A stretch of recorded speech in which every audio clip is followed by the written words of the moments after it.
Yo, what is up? It's your boy Duel back with another Spider-Man video, and instead of a gaming video, which I've been doing for a couple of months now, it's time to talk about something that it's worth talking about actually.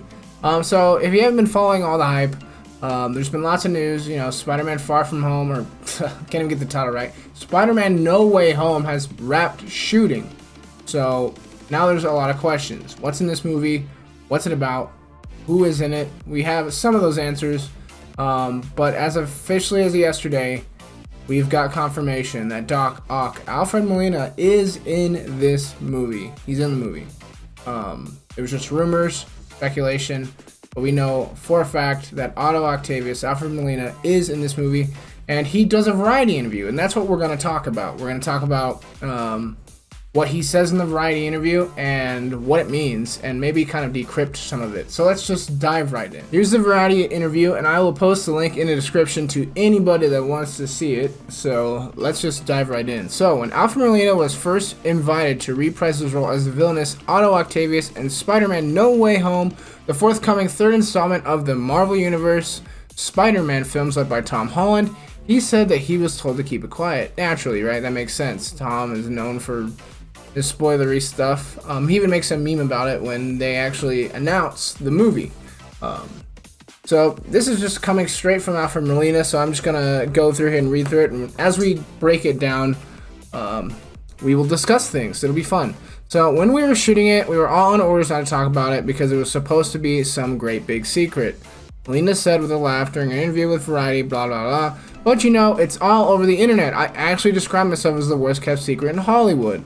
And, yeah, I mean, it did come out that he was in the movie, but nobody actually knew for sure that he was actually in it. You know, it was all just speculation, mostly. Instead, not only did Molina confirm his involvement in No Way Home, he happily detailed his experience making the movie and returning to a part he had played in first Sam Raimi's Spider-Man 2 in 2004. It was wonderful. It was very interesting going back 17 years to play the same role. Given that in the intervening years, I now have two chins, a waddle, crow's feet, and slightly, there is an error here, or I cannot read. Crow's feet and a slightly dodgy lower back. When the actor asked John Watts, the director of No Way Home, how would the movie bring Doc Ock back, he pointed out that, well, you know, I died. How would I come back in this world? Well, in this universe, no one really dies, says John Watts. In Spider-Man 2, Molina played scientist Otto Octavius, which we all know, poised to be a mentor to Tobey Maguire's Peter Parker when a lab accident happens to me. Yeah, we already know all this stuff. So on the orders, I'm trying to skip through here just a little bit. Peter appeals to Otto's good side by the end, and he drowns himself and his reactors in the East River before the city is destroyed. In early conversations, Molina said Watts told him that the movie will pick up exactly from where Doc Ock's story left off in that moment in the river. So let's talk about this for a second before we continue breaking this down. So this means that this version of Otto is the same version from Spider-Man 2. So just take a minute, digest it, think about it. You done? Because I'm not. Okay. Now I'm done. Alright, cool.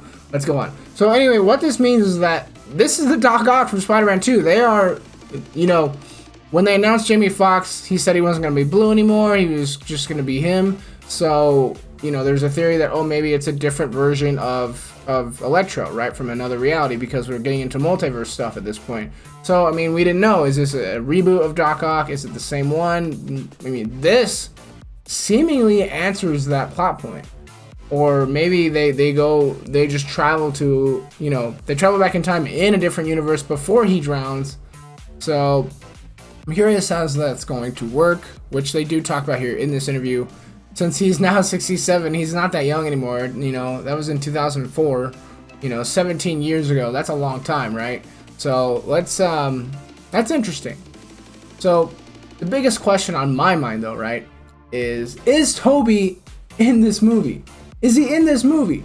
Like, how are you gonna bring back Doc Ock, and how are you gonna bring back Electro, and not have Tobey and Andrew Garfield show up? Oh my god, my camera. It is just not having it today. There we go. How are you how are you just gonna do this movie without those two? How? Like I just don't see it. Like my hypometer is like up here, right? Really, really high. Okay, maybe it's up here. Maybe it's a little, okay, whatever, you know. It's high, okay? But also, you know, with WandaVision, and spoilers, if you haven't seen WandaVision, just click off right now. Click off? Okay, cool. With WandaVision, they did that Ralph Boner thing, where it turned out the Quicksilver from the Fox universe was not the Quicksilver from the Fox universe at all. It was a big-ass tease, had everybody on the hook, and it was a huge disappointment, at least for me, as a fan. I was super disappointed. You know, however, I guess you could argue maybe they could just eventually down the line pull that Quicksilver out of the Fox universe for real when real X-Men starts showing up. I don't know, but so there is some skepticism to be had with this, because part of me is like, oh, Tobey's in it, oh, let's everybody get hyped,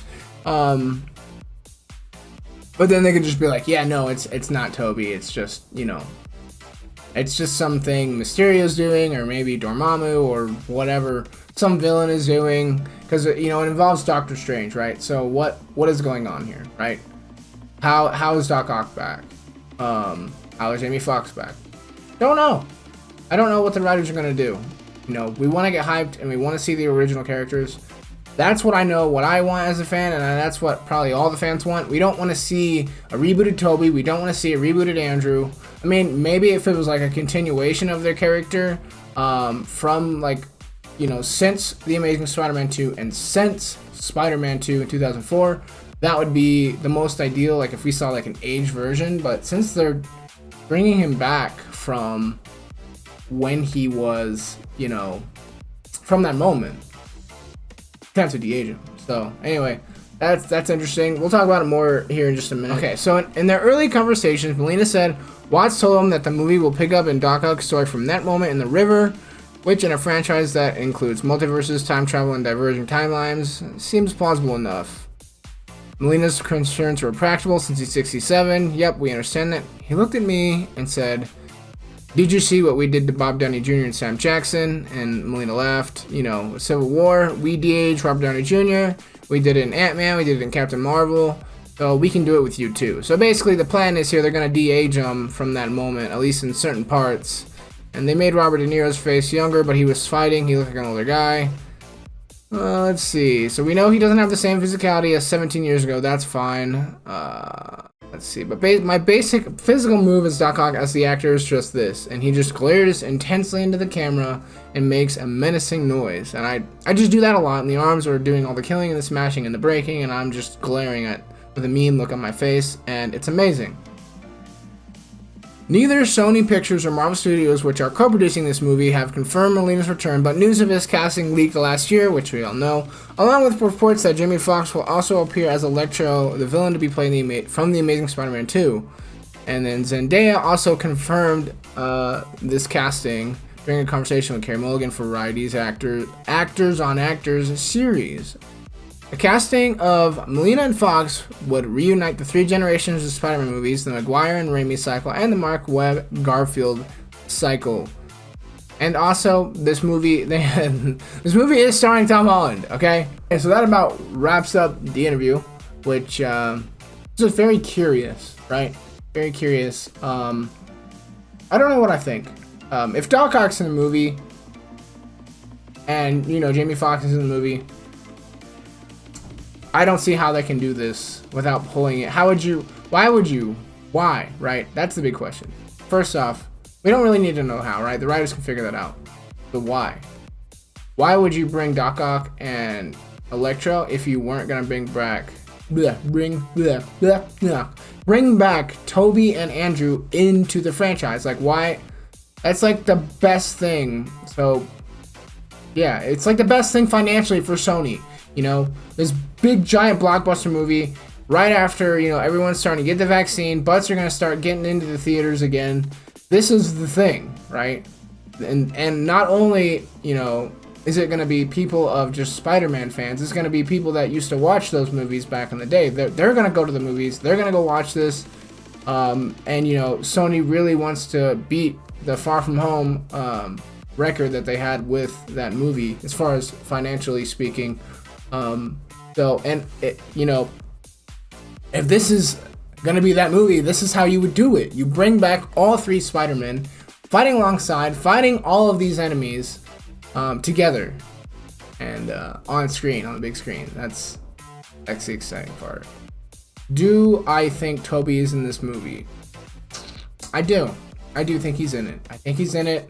I think Andrew Garfield's in it. There's been some sus tweets. And hang on, let me show you really quick. There's a photo of when they wrapped production on set. They actually had these t-shirts. And on the t-shirt, there is a photo of the Amazing Spider-Man 1 suit on it. And then they had like a flyer that had Tobey Maguire, Sam Raimi font on it. So yeah, it's like, why would you do both of those things if the boys were not in the movie? And I guess, you know, hopefully we get a teaser soon. I don't know why, you know, usually Sony is really quick about teasers and marketing, and honestly, they reveal way too much about their movie when they do this, and Marvel is definitely gotta be involved. Kevin Feige is like, hey dudes, dudettes, don't do this. Do not start blasting this crap. I know you want to, you want to get the money. We want to get that money too, but hold off. Hold off on all the marketing. Just chill. We'll do it when it's right. You know, they're gonna do something that's gonna generate buzz, and it's gonna break the internet. It's gonna be amazing. And everyone's gonna freak out, and I'm gonna be right here when it happens, and I'm gonna be, of course, doing videos on it, but that doesn't matter. Who cares about that, right? We just care about the 3 Spider-Man showing up and Tobey Maguire coming back on the movie. Ah, okay, got it out. Sorry. Anyway, that's about all I have on this discussion. There wasn't too much that I could actually do a video on without generating some sort of clickbait, so I just wanted to avoid that altogether. But I felt like this was something that I needed to do a video on. So anyway, I'm Dual Dyer. I'm signing out, and remember, with great power comes great responsibility. I'll see you guys in the next video. Thank you for watching. Bye.